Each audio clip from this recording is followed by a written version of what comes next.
Hello good morning friends. Your most welcome on our YouTube channel.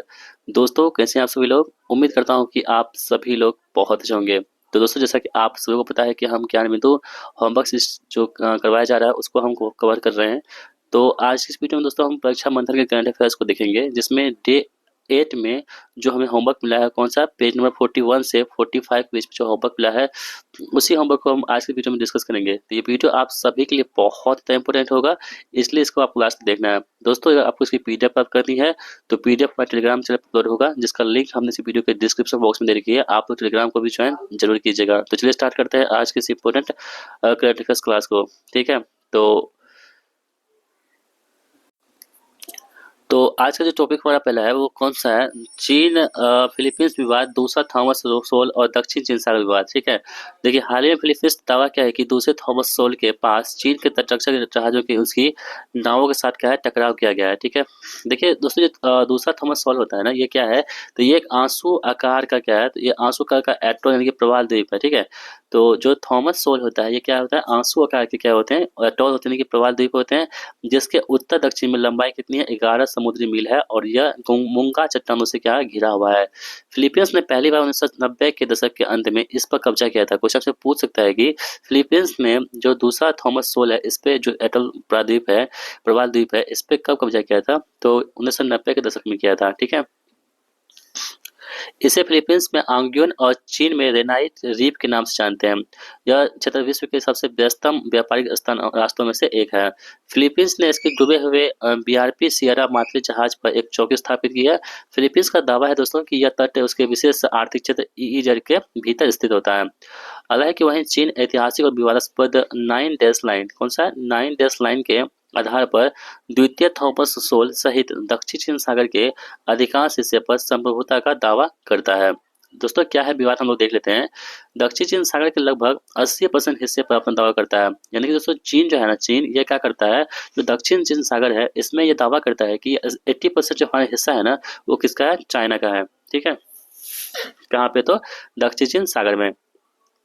आगे बढ़ते हैं, कह रहे हैं कि वर्ष 1947 में चीन ने पहली बार 11 देश लाइन के माध्यम से दक्षिण चीन सागर पर अपना दावा पेश किया था। क्वेश्चन आपसे पूछेगा कि चीन ने दक्षिण सागर पर अपना दावा पेश कब किया था, तो 1947 में किया था। कब, 1947 में किया था, और पहली बार 11 देश लाइन के माध्यम से। कौन सी लाइन से, तो 11 देश लाइन के माध्यम से उन्होंने क्या किया था, चीन सागर पर दावा किया था। किसने, चाइना ने। 9 डैश लाइन 9 चिन्हों की एक वक्राकार रेखा होती है, जिसके अंतर्गत दक्षिण चीन सागर का लगभग 90% जो है क्षेत्र यहाँ पे सम्मिलित होता है।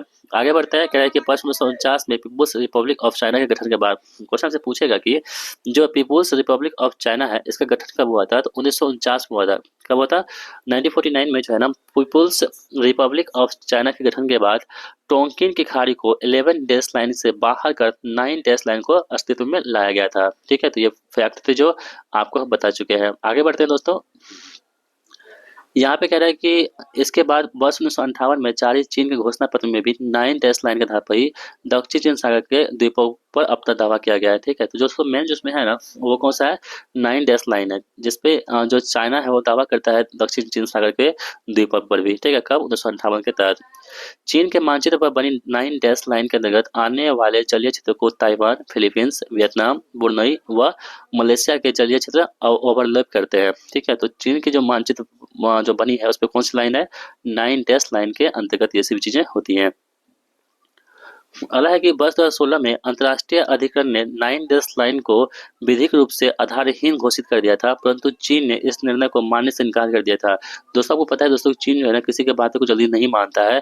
तो इसी तर्ज पर 2016 में क्या हुआ था कि अंतर्राष्ट्रीय अधिकरण ने 9 डैश लाइन को क्या कहता है, निरस्त कर दिया था। यानी कि बोला था कि ये कोई आधारहीन नहीं है, मतलब आधार इसका है नहीं, तो आधारहीन घोषित कर दिया था। लेकिन चीन ने इस पर मानने से इनकार कर दिया था कि ये आधारहीन नहीं है, ये आधारहीन है चीन के अनुसार। ठीक है, आगे बढ़ते हैं, क्या कि इस निर्णय को मानने से इनकार कर दिया था। चीन इस क्षेत्र में लगातार कृत्रिम द्वीपों का निर्माण कर रहा है। इसके बाद कई एशियाई देशों ने चीन के इस कदम की असहमति जताई, तब से ही इस क्षेत्र पर विवाद जो है वहाँ पे कायम है। आगे बढ़ते हैं, दक्षिण चीन सागर में फिलीपींस को भारत का समर्थन, आपको पता है दोस्तों फिलीपींस को जो समर्थन मिलता है हमेशा किसका, भारत का। तो दक्षिण चीन सागर में जो है फिलीपींस को भारत का समर्थन मिला है।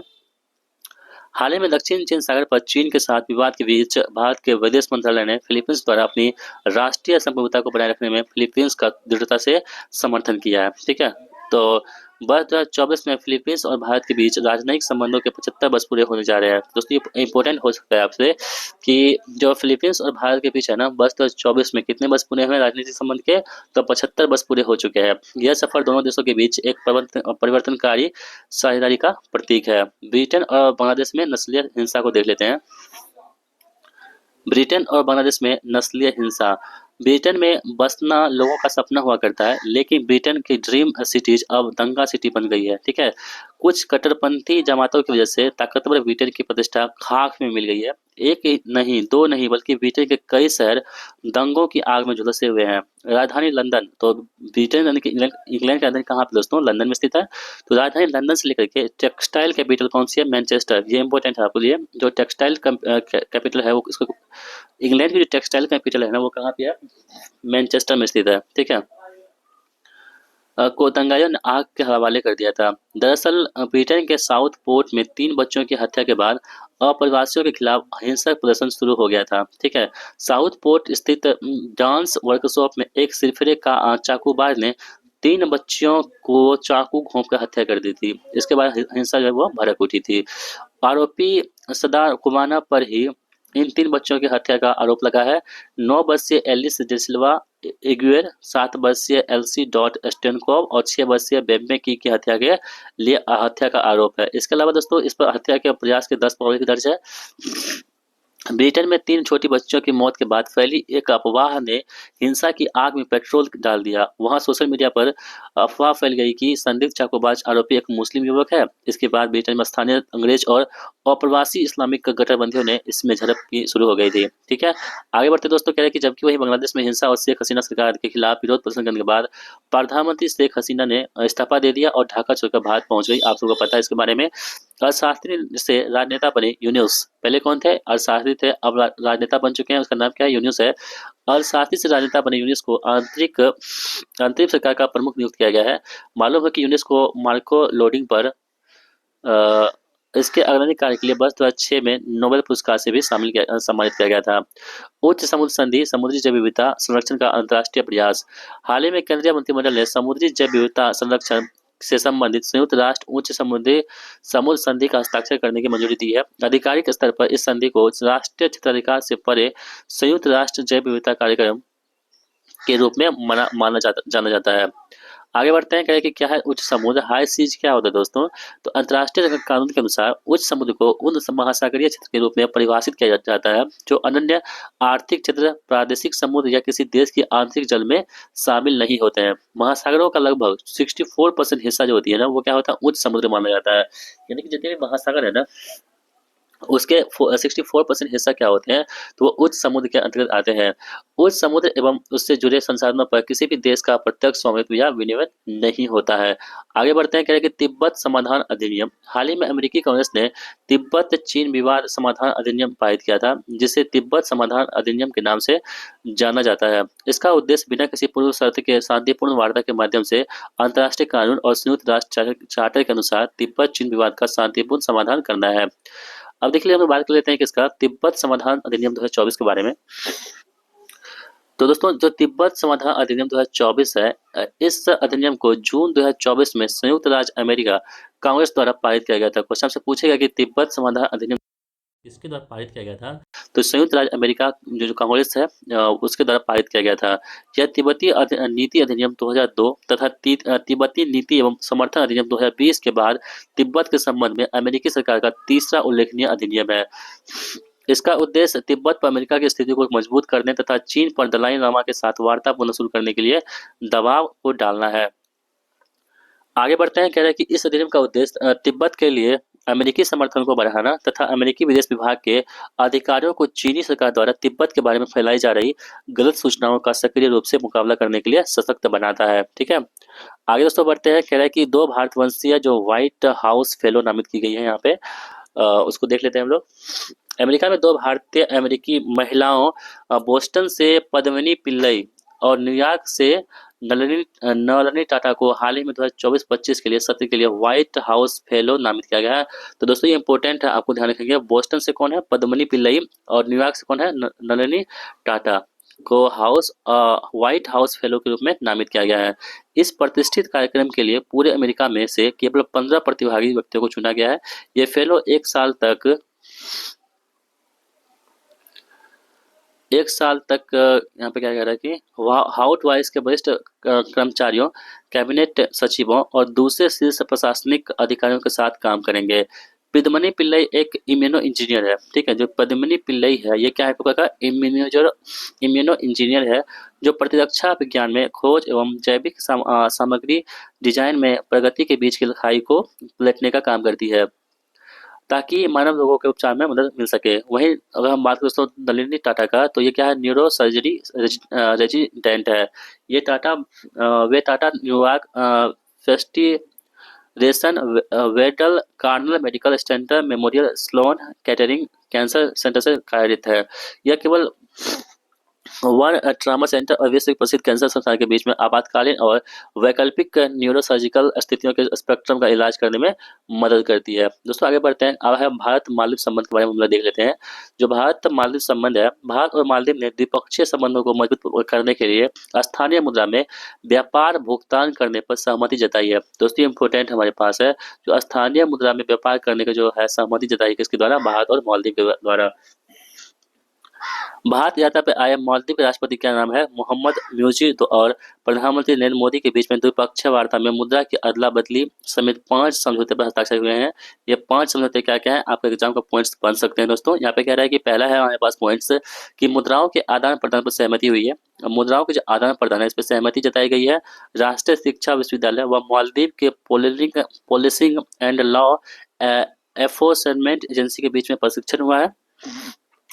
सीबीआई पर मालदीव के एंटी करप्शन कमीशन मिलकर करेंगे काम। नेशनल जुडिशियल एकेडमी और मालदीव के जुडिशियल कमीशन के बीच में समझौते पर नवीनीकरण होगा। और खेलों में सहयोग के लिए लेकर भी यहाँ पे सहमति जताई गई है। दोस्तों यहाँ पे शुभारंभ क्या क्या हुआ है, तो मालदीव में रुपे कार्ड लॉन्च हुआ। ये इंपॉर्टेंट है दोस्तों। जो मालदीव है ना, वहाँ पे क्या लॉन्च हुआ है? रुपे कार्ड को लॉन्च किया गया। साथ ही हनुमाघी हवाई अड्डे में नए रनवे का उद्घाटन किया गया है। तो क्वेश्चन आपसे ऐसे पूछ सकता है कि जो हनुमाघू हवाई अड्डे है ये किस देश में स्थित है? तो दोस्तों आपको पता है कि ये कहाँ है? तो मालदीव में स्थित है। तो कहाँ पे? मालदीव में स्थित हो जाएगा। और भारत की मदद से बने 700 घरों का यहाँ पे वितरण भी किया जाएगा, ठीक है। यहाँ पे घोषणाएं कुछ की गई हैं, जैसे कि भारत मालदीव समग्र आर्थिक और समुद्री सुरक्षा भागीदारी दृष्टिकोण को अपनाने पर सहमति जताई गई है। और भारत सरकार द्वारा बिना शुल्क के मालदीव के तटरक्षक जहाज हुराबे की मुरम्मत भी की जाएगी। दोनों देशों का आयात निर्यात भारत मालदीव को खाद्य पदार्थों जैसे चावल हो गया, गेहूं हो गया, चीनी हो गया, आलू, मसाले समेत पेट्रोलियम पदार्थ, ग्रेनाइट भेजता है। वहीं मालदीव से कलपुर्जे, रबर, प्लास्टिक, लेदर उत्पाद, कांच और पत्थर के साथ कुछ विशेष खाद्य मंगवाता है, ठीक है। तो यहाँ पे दोस्तों अंतर्राष्ट्रीय ऊर्जा दक्षता हब हम लोग देख लेते हैं। अक्टूबर 2024 में प्रधानमंत्री नरेंद्र मोदी की अध्यक्षता में केंद्रीय कैबिनेट ने भारत को अंतर्राष्ट्रीय ऊर्जा दक्षता हब के रूप में शामिल होने की मंजूरी प्रदान की है। अंतर्राष्ट्रीय ऊर्जा दक्षता हब पर अंतर सरकारी सहयोग को मजबूत करने के लिए वर्ष 2017 में हैम्बर्ग में G20 शिखर सम्मेलन के दौरान जर्मनी द्वारा ऊर्जा दक्षता हब की स्थापना का प्रस्ताव रखा गया था, ठीक है। तो G20 में जो हुआ था 2017 में, जो कहाँ हुआ था? हैम्बर्ग में हुआ था G20 17 वाला। वहाँ पे जर्मनी द्वारा किसके द्वारा? जर्मनी द्वारा ऊर्जा दक्षता हब की स्थापना का प्रस्ताव को रखा गया था। आगे बढ़ते हैं, जिसके बाद इसकी स्थापना वर्ष 2020 में ऊर्जा दक्षता सहयोग के लिए अंतर्राष्ट्रीय भागीदारी के रूप में की गई थी। यानी कि जो इसका ऊर्जा दक्षता हब की स्थापना कब हुई थी? तो 2020 में हुई थी। ऊर्जा दक्षता सहयोग के लिए अंतर्राष्ट्रीय भागीदारी के रूप में की गई थी। इसकी अध्यक्षता वर्तमान में यूरोपीय आयोग के डॉक्टर ट्यूडर कोनेंटिनेसुकू द्वारा की जा रही है। इसका सचिवालय दोस्तों कहाँ पे है? तो अंतर्राष्ट्रीय ऊर्जा एजेंसी जो पेरिस में स्थित है, इसका अंतर्राष्ट्रीय ऊर्जा एजेंसी कहाँ पे स्थित है? पेरिस में स्थित है। वर्तमान इसमें कितने देश शामिल है? तो टोटल 16 देश शामिल है, जिसमें अर्जेंटीना हो गया, Australia, Brazil, Canada, China, Denmark, यूरोपीय आयोग, France, Germany, Japan, Korea, Luxembourg, रूस, सऊदी अरबिया, यूनाइटेड किंगडम और संयुक्त राज्य अमेरिका इसमें शामिल है। आगे बढ़ते हैं दोस्तों, कह रहा है कि भारत फ्रांस राजनीतिक वार्ता 2024। ये भी इम्पोर्टेंट है। 1 अक्टूबर 2024 को फ्रांस की राजधानी पेरिस में भारत फ्रांस रणनीतिक वार्ता आयोजित की गई। ठीक है। इसमें भारतीय सुरक्षा सलाहकार अजीत डभाल और फ्रांस के राष्ट्रपति कूटनीतिक सलाहकार इमैनुअल बोनो ने पेरिस में इस रणनीतिक वार्ता का नेतृत्व किया। इसका उद्देश्य द्विपक्षीय रक्षा एवं अंतरिक्ष सहयोग को आगे बढ़ाना तथा उभरते अंतर्राष्ट्रीय भू राजनीतिक परिदृश्य पर अंतर्दृष्टि साझा करना है। ठीक है। जैसा कि कुछ विषय हम लोग देख लेते हैं। राफेल समुद्री लड़ाकू विमान की खरीदारी इसमें हो जाएगी, यदि कि जो भारत दोस्तों राफेल जो है ना कहाँ से खरीदता है, वो फ्रांस से ही खरीदता है, आपको पता है। स्कॉर्पियन पनडुब्बी की खरीद यहाँ पे हो जाएगी और अंतरिक्ष क्षेत्र में भी सहयोग देखने को मिलेगा। अंतर्राष्ट्रीय मुद्रा पर दृष्टिकोण विशेष रूप से यूक्रेन में आपको यहाँ पे देखने को मिलता है। ठीक है। भारत फ्रांस के मध्य राजनीतिक संबंधों की स्थापना कब हुई थी? वर्ष 1947 में हुई थी। क्वेश्चन से पूछेगा कि भारत फ्रांस के मध्य जो राजनीतिक संबंध हुए थे, इसकी स्थापना कब हुई थी? 1947 में इसकी स्थापना होती है। भारत फ्रांस राजनीतिक साझेदारी इंडिया फ्रांस स्ट्रेटेजिक पार्टनरशिप की शुरुआत वर्ष 1998 में हस्ताक्षरित समझौते के द्वारा हुई थी। INS तबर ने 2 से 4 सितंबर 2024 तक भूमध्य सागर में आयोजित भारत फ्रांस द्विपक्षीय अभ्यास के 22वें संस्करण के भाग लिया था। तो दोस्तों कौन था? INS तबर ने लिया था। INS तबर ने 2 से 4 सितंबर 2024 तक भूमध्य सागर में आयोजित भारत फ्रांस द्विपक्षीय अभ्यास के 22वें संस्करण में इन्होंने हिस्सा लिया था, भाग लिया था। आगे बढ़ते हैं। ग्लोब ई नेटवर्क 26 सितंबर 2024 को ग्लोब ई नेटवर्क के बीजिंग में आयोजित 5वें अधिवेशन के दौरान भारत को 15वां सदस्य ग्लोब ई संचालन समिति का सदस्य चुना गया है। तो ग्लोब ई नेटवर्क जो है था कहाँ हुआ था? बीजिंग हुआ था। ठीक है। ग्लोब ई नेटवर्क क्या है? तो ग्लोब ई नेटवर्क एक वैश्विक मंच है जो भ्रष्टाचार और सीमा पार वित्तीय अपराधों के मामलों का पता लगाने, जांच करने और मुकदमा चलाने के लिए विश्व भर स्तर पर अंतर्राष्ट्रीय सहयोग को बढ़ावा देता है। ग्लोब ई नेटवर्क वर्ष 2020 में G20 देशों द्वारा समर्थित एक पहल थी। तो ग्लोब ई नेटवर्क जो है ना वर्ष 2020 में जो G20 हुआ था, उसमें देशों द्वारा समर्थित एक क्या था? पहल थी। इसका पूरा नाम भ्रष्टाचार विरोधी कानून प्रवर्तन प्राधिकरण का वैश्विक परिचालन नेटवर्क है। ठीक है। यानी कि global operational network of anti corruption law enforcement authorities globe का फुल फॉर्म होता है। ठीक है। इसे आधिकारिक तौर पर 3 जून 2021 को भ्रष्टाचार के खिलाफ संयुक्त राष्ट्र महासभा के विशेष सत्र में आयोजित एक विशेष कार्यक्रम के दौरान लॉन्च किया गया था। इसका काम क्या होता है? ग्लोबल ई नेटवर्क के माध्यम से दुनिया भर की एजेंसियां सर्वोत्तम भ्रष्टाचार रोधी प्रथाओं और आपराधिक खुफिया जानकारी साझा करती हैं, रणनीतियां विकसित करती हैं और भ्रष्टाचार के से निपटने के साझा उद्देश्य भी यहाँ पे सहयोग करती हैं। इसमें जो वर्तमान सदस्य कितने हैं? 121 सदस्य देश इसमें शामिल है और 219 सदस्य देश में प्राधिकरण में यहाँ पे काम करते हैं। आगे बढ़ते हैं दोस्तों। एशिया पावर इंडेक्स की हम बात कर लें, इससे प्रश्न बनते हैं आपके एग्जाम में। एशिया पावर इंडेक्स जो है, हाल ही में जारी एशिया पावर इंडेक्स में जापान को पीछे छोड़ते हुए भारत तीसरी सबसे बड़ी शक्ति बन चुकी है। दोस्तों इससे पहले जो है ना भारत चौथे स्थान पर था, अब लेकिन जापान को पीछे छोड़ते हुए भारत जो है वो तीसरी सबसे बड़ी शक्ति बन चुकी है। किस पे? एशिया पावर इंडेक्स में, जो इसके बढ़ते भू राजनीतिक स्थिति को दर्शाता है। यह उपलब्धि भारत की गतिशील वृद्धि, युवा आबादी एवं विस्तारित अर्थव्यवस्था से प्रेरित है। इस इंडेक्स में अमेरिका को प्रथम स्थान पर, जो एशिया पावर इंडेक्स है इसमें अमेरिका के स्थान पर है, टॉप पे है अमेरिका स्थान पर, और चीन को दूसरे स्थान पर रखा गया और तीसरे स्थान पर कौन हो जाएगा? तो भारत अपना हो जाएगा तीसरे स्थान पर। जो दोनों देश सुपर पावर महाशक्ति श्रेणी में वर्गीकृत है। ठीक है। यानी कि दोनों देश सुपर पावर में यानी कि महाशक्ति में कौन कौन देश आते हैं? तो अमेरिका और चाइना आते हैं। भारत एक रैंक के सुधार के साथ तीसरे स्थान पर पहुंच चुका है, जापान चौथे स्थान पर पहुंच चुका है, ऑस्ट्रेलिया 5वें स्थान पर है और रूस 6ठे स्थान पर, और पाकिस्तान जो है दोस्तों यहाँ पे आप देखेंगे तो 16वें स्थान पर है। ठीक है। इस बात को आपको ध्यान रखना होगा। ये सभी देश जो है मिडिल पावर यानी कि मध्यम श्रेणी में आते हैं। आगे बढ़ते हैं। इसमें है Bangladesh, Sri Lanka, Myanmar, Nepal, Papua New Guinea को माइनर पावर यानी छोटी शक्ति की श्रेणी में वर्गीकृत किया गया है। पापुआ न्यू गिनी अंतिम 27वें स्थान पर है। जो पापुआ न्यू गिनी है ना वो किस क्रम पे है? 27वें क्रम पे। यानी कि एशिया पावर इंडेक्स में जो पहले स्थान पर कौन है? अमेरिका, दूसरे पर चाइना और तीसरे पर भारत। और इस तरह से हम आगे बढ़ते जाएंगे तो चौथे पर कौन हो जाएंगे? तो जापान। और लास्ट में दोस्तों जो 27वें क्रम पे कौन होंगे? पापुआ न्यू गिनी अंतिम स्थान पे यहाँ पे हो जाएंगे।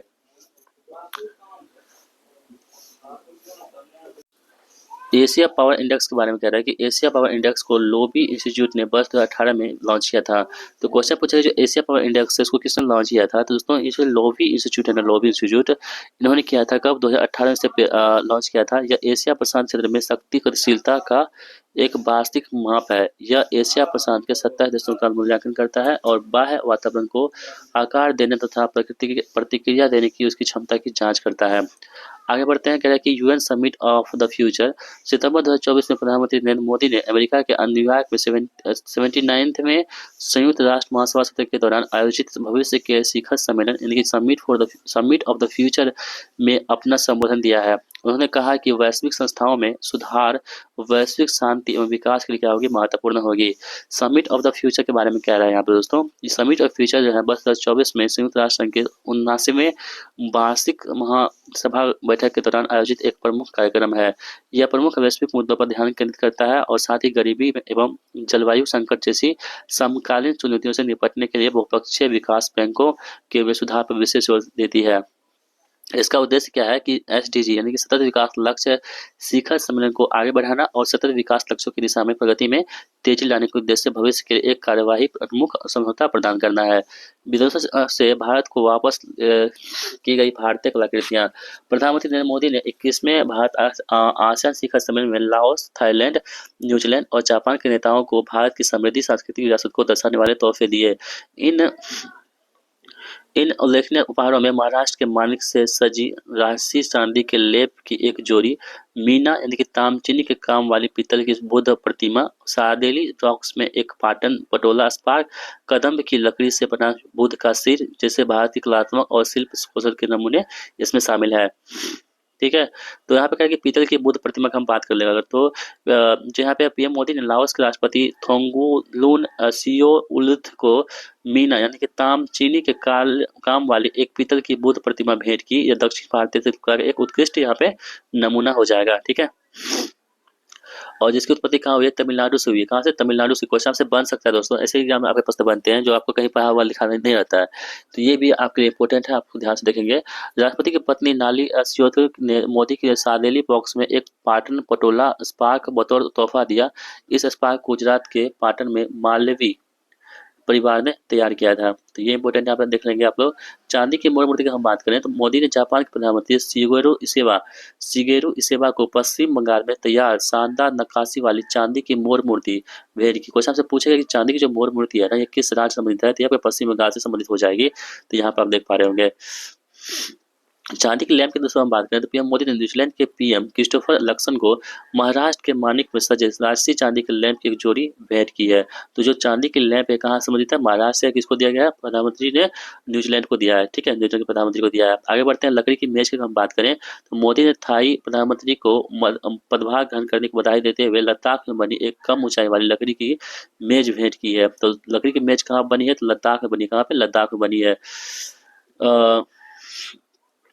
अमेरिका ने 297 प्राचीन कलाकृतियां भारत को लौटाई है। भारतीय प्रधानमंत्री नरेंद्र मोदी की अमेरिकी यात्रा के दौरान अमेरिका ने 297 प्राचीन कलाकृतियां भारत को लौटाई है, जिन्हें तस्करी करके देश से बाहर ले गया था। इसमें करीब 4000 साल पुरानी एक मानव आकृति भी शामिल है। तांबे से निर्मित इस कृति उत्तर भारत की मानी जा रही है। भारत को लौटाए 2000 ईसा पूर्व से लेकर के 1900 ईसा पूर्व तक के पुरावशेष में ज्यादातर पूर्वी भारत की टेराकोटा क्या है कलाकृतियां हैं। आगे बढ़ते हैं, वेलिंगटन में द्विपक्षीय बैठक के दौरान बाइडेन ने प्रतीकात्मक तौर पर पीएम मोदी को कुछ सुरक्षा वस्तुएं सौंपी। इस मौके पर पीएम मोदी ने कहा कि वे पुरावशेष न केवल भारतीय संस्कृति का हिस्सा है बल्कि भारतीय सभ्यता व चेतना का आंतरिक आभार भी है। सांस्कृतिक संपदा की वापसी भारत अमेरिका की सांस्कृतिक समझ और आदान प्रदान के एक महत्वपूर्ण पहलू बन चुकी है। आगे बढ़ते हैं, भारत यूएई के मध्य ऊर्जा सहयोग पर समझौता हुआ है। भारत और संयुक्त अरब अमीरात ने हाल ही में ऊर्जा सहयोग बढ़ाने के लिए 4 समझौते पर हस्ताक्षर किए हैं। प्रधानमंत्री नरेंद्र मोदी ने अबू धाबी के क्राउन प्रिंस शेख खालिद बिन मोहम्मद बिन जायद अल नह्यान से मुलाकात की और समग्र रणनीतिक संबंधों को बढ़ावा देने के लिए समेत कई क्षेत्रीय मुद्दों पर भी व्यापक चर्चाएं की है। दोनों देशों के बीच मध्य जिन 4 समझौतों पर हस्ताक्षर किए गए हैं उनमें Abu Dhabi national oil company और इंडियन ऑयल कॉर्पोरेशन के लिमिटेड के बीच दीर्घकालिक एलएनजी आपूर्ति के लिए समझौता और एडीएनओसी व इंडिया स्ट्रेटेजिक पेट्रोलियम रिजर्व के बीच एक और समझौता शामिल है। ठीक है, तो इसे आप लोग देख लेंगे। चौथा समझौता ऊर्जा भारत और एडीएनओसी के बीच अबू धाबी ऑन रोड ब्लॉक 1 के लिए उत्पादन रियासत का हुआ है। ठीक है। भारत ने फूड पार्क स्थापित करने के लिए गुजरात सरकार और Abu Dhabi development holding company PGAC के बीच में एक अलग समझौता हुआ है। बीते वर्षों में ऐसे मजबूत हुए दोनों पक्षों में संबंध। आप लोग यहाँ देख पा रहे होंगे, कुछ इंपॉर्टेंट यहाँ पे है कि G20 के भारतीय सदस्यता में यूएई को विशेष मेहमान के तौर पर आमंत्रित किया गया। 1 जनवरी को भारत के सहयोग में से यूएई ब्रिक्स का भी सदस्य बन गया। पिछले कुछ वर्षों में भारत यूएई रक्षा सहयोग में भी कई नीतियां देखी गई है। जनवरी 2024 में राजस्थान में पहला भारत यूएई द्विपक्षीय सैन्याभ्यास डेजर्ट साइक्लोन जो है ना आयोजित किया गया था। चीन अफ्रीका सहयोग मंच की हम बात करें अगर, तो हाल ही में चीन द्वारा बीजिंग में चीन अफ्रीका सहयोग मंच शिखर सम्मेलन के 90 संस्करण की यहाँ पे की गई है, मेजबानी की गई है। चीन अफ्रीका सहयोग मंच के बारे में इसका परिचय है कि चीन अफ्रीका सहयोग मंच FOAC People's Republic of China और अफ्रीका के राज्यों के बीच एक आधिकारिक मंच है। इसकी स्थापना कब हुई थी? 10 अक्टूबर 2000 को इसकी स्थापना होती है। इसमें सदस्य कितने हैं? 53 इसमें अफ्रीकी देश इसमें शामिल हैं। ठीक है। तो यहाँ पे देख लेंगे आप लोग दोस्तों, यहाँ पे जो इंपॉर्टेंट चीजें आपको बता देते हैं। बांग्लादेश का बना कोलंबो सुरक्षा कॉन्क्लेव का 5वां सदस्य। जुलाई 2024 में बांग्लादेश को कोलंबो सुरक्षा कॉन्क्लेव के 5वें सदस्य के रूप में आधिकारिक तौर पर शामिल किया गया है। यह घोषणा मॉरिशस में वर्चुअली आयोजित की हुई 8वीं उपराष्ट्रीय सुरक्षा सलाहकार स्तर की बैठक के दौरान की गई थी। ठीक है। और यहाँ पे कह रहे हैं कि 2024 की बैठक में भारत का प्रतिनिधित्व उपराष्ट्रपति राष्ट्रीय सुरक्षा सलाहकार पंकज कुमार सिंह ने किया था। कोलंबो सुरक्षा कॉन्क्लेव के बारे में आप देख पा रहे होंगे। और लास्ट हमारे पास दोस्तों कौन है हमारे पास? तो आईसीसी द्वारा रूसी रक्षा नेताओं की गिरफ्तारी के लिए वारंट। हाल ही में अंतर्राष्ट्रीय अपराध न्यायालय आईसीसी ने यूक्रेन युद्ध से जुड़े कथित अंतर्राष्ट्रीय अपराधों के लिए पूर्वी रूसी रक्षा मंत्री सर्गेई शोइगु को सशस्त्र बलों के वर्तमान chief of staff Valery Gerasimov के लिए गिरफ्तारी वारंट जारी किया गया है। वारंट के अनुसार ये अपराध 10 अक्टूबर 2022 से लेकर के 9 मार्च 2023 के बीच में किए गए थे। विदित हो कि वर्ष 2023 में रूसी राष्ट्रपति व्लादिमीर पुतिन के लिए भी युद्ध अपराध के लिए आईसीसी वारंट जारी किया गया था। ठीक है। तो यहाँ पे देख पा रहे होंगे, आप पढ़ लीजिएगा। तो दोस्तों इस प्रकार हमने आप सभी के लिए जो है डे नंबर 8 के करंट अफेयर्स को यहाँ पे कंप्लीट कर दिया है। और उम्मीद करता हूँ दोस्तों ये वीडियो बहुत ही हेल्पफुल लगी होगी। दोस्तों अगर आपको वीडियो हेल्पफुल लगती है तो वीडियो को लाइक कीजिएगा और इस वीडियो को अपने दोस्तों में शेयर कर दीजिएगा। तो चलिए मिलते हैं नेक्स्ट क्लास में, तब तक के लिए जय हिंद, वंदे मातरम।